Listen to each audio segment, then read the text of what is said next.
اگر ایران به جز ویران سرا نیست، من این ویران سرا را دوست دارم.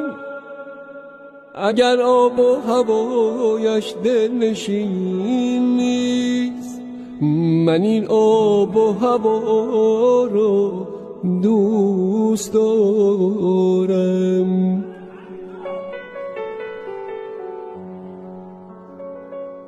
به شوق خار صحراهای خشکش، من این فرسود پا را دوست دارم.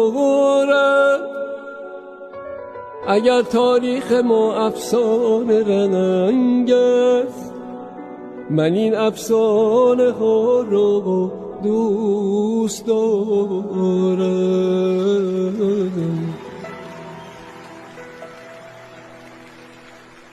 من مردم شما را دوست دارم.